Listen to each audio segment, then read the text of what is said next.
Hi everyone, it's Gela Stevens again. We are on day 4 of week 1 of Shift Happens, and I'm in my home in Västerås, Sweden. And I just want to continue and first of all, thank you for being here.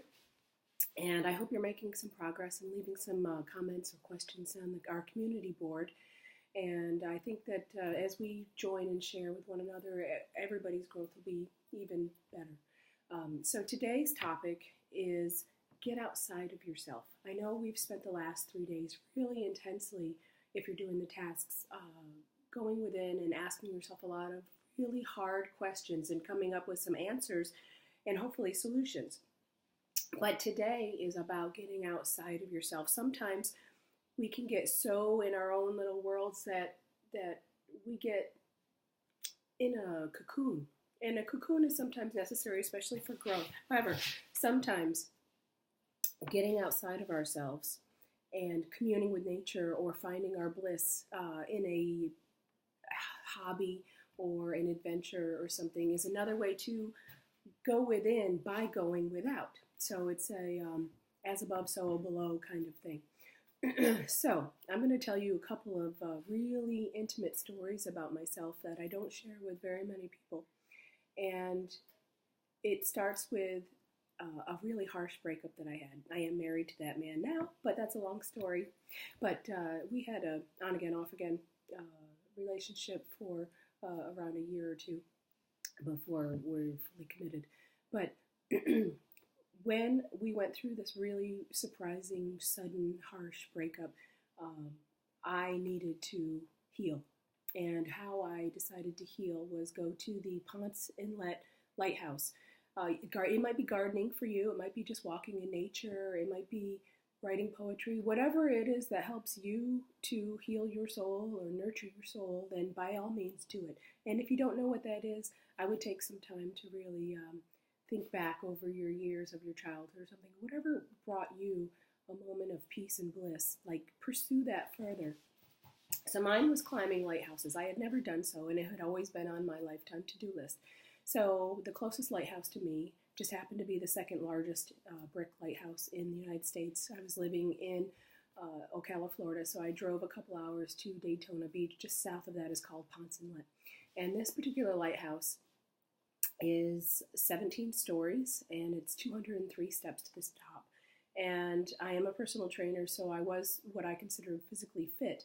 However, on my way up, I was getting really tired, and I'm like, geez, how much further, how much further? And there's people, it's a very narrow spiral staircase. If you've ever been to a lighthouse, you know what I'm talking about.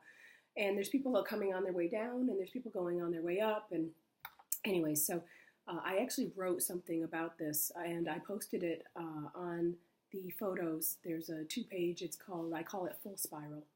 And the reason why I call it full spiral is a lot of times when you're struggling with something and you say, gosh, I've come full circle. Full circle means you've repeated that life lesson over and over and over again. But if you're in a circle, it means you're kind of not making any progress. But if you take that same circle and you give it some forward momentum, it becomes a spiral. So in my training, of other people, I will usually have them do a workout in the very beginning of our session ever together, and then I'll log the data of how fast it was or how much weight they used, and then I have them repeat that maybe every month, once a month, and then I like to show them, look, when you first started, you could only do it with 5 pounds, and now you're doing it with 15, or you did it in 15 minutes, but now it took you only 10 minutes to do that same exact workout. So it shows people their forward momentum. And I honestly believe that that spiral that's in our DNA also connects us to the spiral galaxies. So we are very connected with everything around us in more intimate ways than you could even imagine. So when I was climbing this staircase, this spiral staircase, and I went home later on that day, I really had an aha moment. So if you'd like to read about that, please do so. But the gist of it is, how many times does the life lessons that we are trying to accomplish, they look identical? It might have a different face, a different person that's now like taking advantage of us, but it seems to be we keep get attracted to the same person type over and over again. But just like the lighthouse steps looked identical to one another. If I took a photo of the second step and I took a photo to the second from the top step close up, it would look identical. But then I realized the tiredness you feel in your body / soul, that is what's showing you you're making progress. So if we didn't have that kind of reaction in our life lessons, maybe we would not realize we're actually making progress. So read that if you would. And so I tell that story to set up for the second story.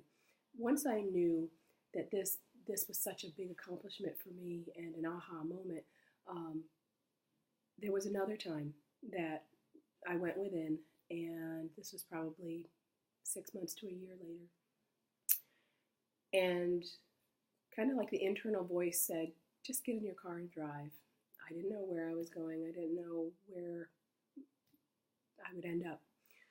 But, you know, sometimes the voice will tell you, go left, go right, go north, go south. And I had a gut feeling that it was about helping other people. And so I ended up going through Dunkin' Donuts drive-thru, and I paid for the person behind me, and it felt really good to do so, because I'm sure their reaction was like, oh, no one's ever done that for me before. So that felt really good. But I knew there was more. And as I got closer and closer to St. Augustine, I realized, oh my God, there's a black and white lighthouse. And I'm going to drive to it because I'm always drawn to lighthouses. So as you can see, there's a lighthouse in my picture. So the first lighthouse climb was so profound for me that I had a charm bracelet, and I went and bought a gold charm of a lighthouse. And I didn't have it soldered, but I had a golden eyelet that I attached it to my charm bracelet. So I was wearing that charm bracelet while I was climbing this St. Augustine lighthouse. And in my reading of the full spiral, you'll see that I give advice that when you're on your way up, you know, and you're in it, you're like really struggling to like next step, you know, look at people, and if they offer any advice or encouragement, then accept it with gratitude.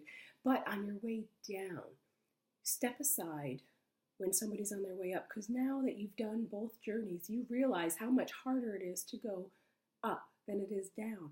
And smile at those people and give them an atta girl, you can do it, you're almost there. Because those moments when somebody's struggling, that's what they need to hear. That might be the little push that they needed to just keep going. Maybe they were this close to turning around and saying, forget this, I don't want to do this anymore. So, and your little smile or your little boost of encouragement is what helps them reach the top. So I was doing that both on my way up, looking for whatever feedback anybody could give me, and I was also on my way down, looking for to help others. And I realized when I got to the bottom why I had been sent there. I might get a little emotional, so I'm sorry about that. But there was a woman that was probably in her 50s, a blonde woman. She had a walker, and she was missing the lower part of her leg. And she was with some family members. And I was like, oh, I'm so proud of you for doing this. She says, this just happened. It was an accident, and I lost my lower leg, and this is my way of proving to myself that nothing in my life is going to change, that I am still a whole person and I will be able to reach my goals. And I was so super proud of her that, I said my words of encouragement, but I left and I went to the gift shop. And I looked at my charm bracelet and I'm like, I need to get this woman a reminder, because every day she wakes up might not be as, I can do this. We're going to have our ebbs and flows. As you can tell, I'm still sick. So we have our ebbs and flows. And that's normal. But in those moments, I wanted her to have a reminder. So I went to the gift shop, and there was a silver charm bracelet and there was a silver lighthouse charm, but there was no way to attach it. So I took off my eyelet on my charm bracelet, the gold one, and I put the silver charm on her silver charm bracelet. And I didn't want any credit. I didn't want any acknowledgement. That's why I've told this story in probably a decade. I've told this story maybe 3 times to one-on-one individuals because it was relevant for what we were talking about. But I left that charm bracelet on her walker so that when she came down, she'd have that reminder. And I don't care. She knew it was me. I don't care if she just, what, if she ever wears it. But that's what I was sent there to do that day. And I went in my car and I cried happy tears of joy and gratitude that I was able to be used in that way.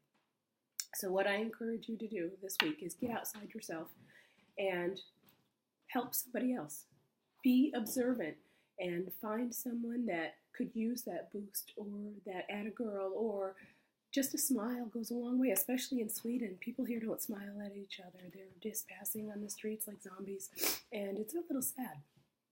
So get outside yourself and find some random act of kindness, that you can do for other people, and then write about it and let us know, how it made you feel, and then what the results were later, because it always does come back tenfold. You don't do it for that purpose. Honestly, you don't. You do it just because it feels good and you know that you're making somebody else's life a little bit better. So that is your task this week, is do maybe 3 random acts of kindness, and enjoy it, because it's a pretty touching moment. So God bless.